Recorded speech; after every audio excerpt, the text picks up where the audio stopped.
Some people have somewhere that they go called the zone, which is almost an out-of-body experience where you're no longer conscious. And I've seen you many times on stage have this sort of out-of-body experience. How do you get there? What does it feel like? And where do you go?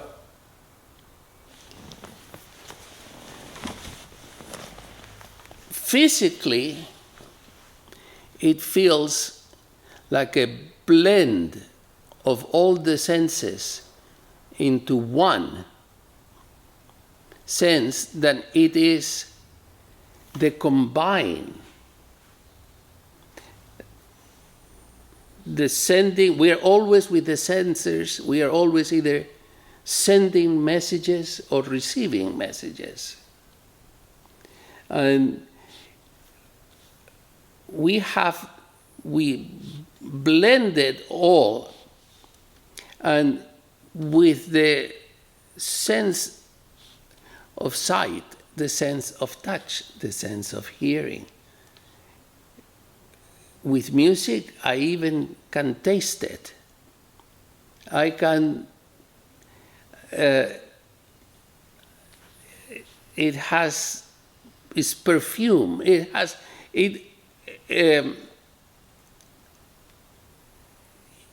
it completely touches all the senses and in different combinations.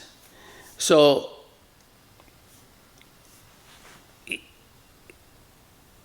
this is the senses without the ego commanding it, without even the mind, using the mind to receive music, to receive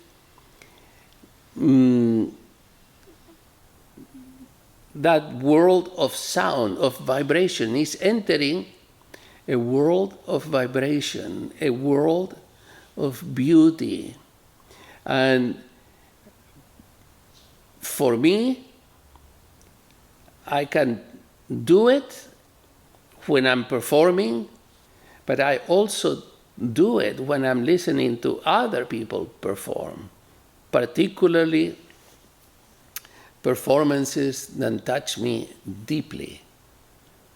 And just the memory of any one such performance, like the first time I heard Cecere Siepi sing, the great Italian bass. And he came out in the old Metropolitan Opera House in New York, which had magnificent sound.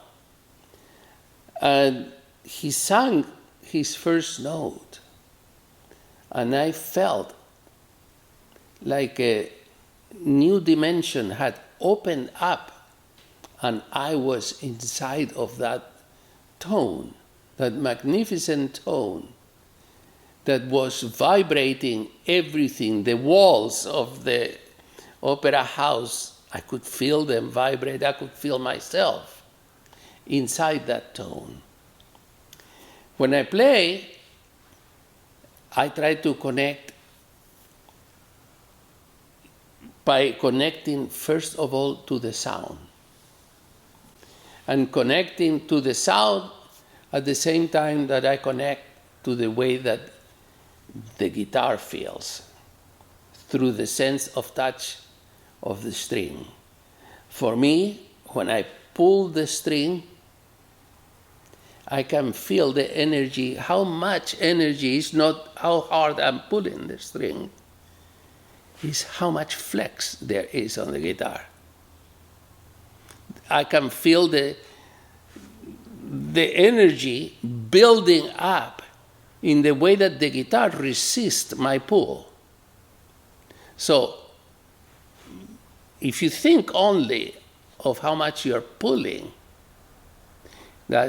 you're only feeling half at best, because you need to feel how much you pull and how much the guitar resists you. So that sense of touch, together with the sound, is what makes me go into and then opening up my ears and listening to what happens. When I'm listening to someone else, it's easy because I sit back and I am not involved in the actual production of the sound. But I am receiving nonetheless the gift of the great musician playing through whoever is playing or singing. Or when it is me playing, through that sense of tone and that sense of connection to my guitar and opening so that I hear the music, at the same time I'm hearing the way it is sung to me or coming into me from an outside source, which I like to believe is the original vibration that the composer felt when he wrote it, and that keeps on going, that never dies. And that thought, that vibration in his mind and or him or her in the spirit of the composer is always alive. And when you wish it, you receive it. And so listening to that at the same time that I am feeling the physicality, how that vibration and that idea becomes a physical sensation, in a way, a physical dance that you do between myself and the guitar, or if it's a pianist, between the pianist and the piano. I witnessed Rubinstein do this many times. All the great, Jascha Heifetz with the violin, Igor Oistrakh, David Oistrakh. Many people, singers. There is a physicality where the sound becomes a physical experience, and then there is the release of the sound, the release, what happens as a consequence of those two energies merging. And the miracle of it is that it all has to happen at the same time. So that's how I practice being able to jump in and go to this place so-called the zone.